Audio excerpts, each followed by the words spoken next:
is a video review of the Portamate folding sawhorse. It says right here that patents are pending, so I guess there's something inventive about this product. So here it is folded up, here it is unfolded. It's rather tall. It's almost, well, it's about 33 inches tall, which is about miter saw height, or miter saw stand height. So presumably, I think Portamate makes miter saw stand, so maybe it's to kind of go along with that kind of system that they're keeping it at 33 inches of height. That said, that the legs are not adjustable, so it is in the high side for a sawhorse. In terms, you can carry it. You can carry it one-handed like this against your hip. They're not too heavy. And then when you want to unfold them, so say you want to unfold it, you could probably do it on the ground like this, but as you can see, you have to hold down the button with one finger, with one hand, and open the leg with the other. So it's, you maybe kind of have to dance with it, or put it down on the ground and then flip it over when you're done opening it. So you can see how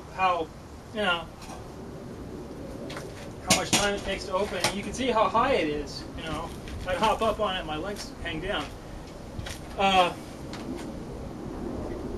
So once they're unfolded, they're very robust and stable, and the legs are not going to fold in on you because, again, the detents prevent that. But again, it's kind of hard to, like, you kind of got to dance with it to fold it up.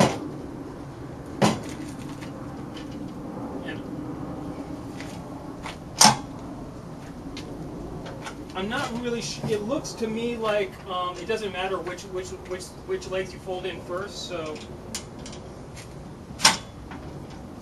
yeah, you can do it either way. You could fold them in either way, so that's one thing you don't have to think about with these new sawhorses. Similarly, they have a foot down here, so they kind of just sit and the legs are out of the way. So if you wanted to use them on the ground, if you had like work surfaces or like wood attached or saw fences or whatever you were doing, you could use them on the ground to get some space. Now, in contrast, I use sawhorses a lot.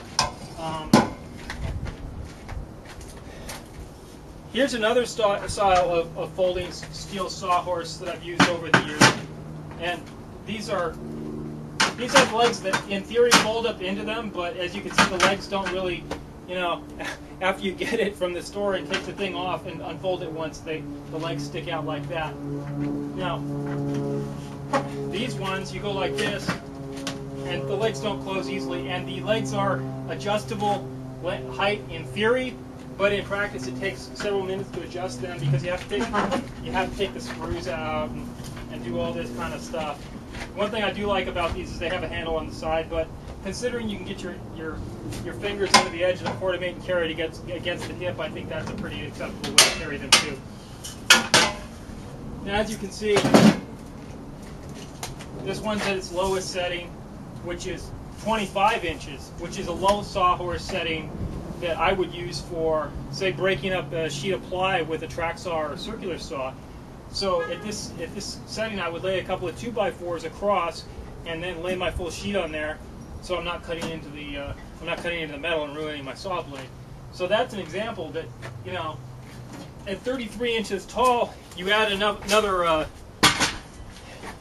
with these Portamate ones. If you add another 2x4, that's another 1.5 inches, and then you're pretty high up. Maybe some people like that. I'm pretty tall, but I think, and if you're cross-cutting a board, say, you can put your leg way up here to hold it down. That's not convenient. So in terms of traditional sawhorse use where you're holding the work down with your foot or whatever like that, these are not appropriate for that. Unless you're really, really tall, maybe they would be. But, I'm 6'2". Here's another style of sawhorse that I've used over the years of folding sawhorse. These ones are made of plastic, and they are adjustable too. Somehow haven't done that in a while.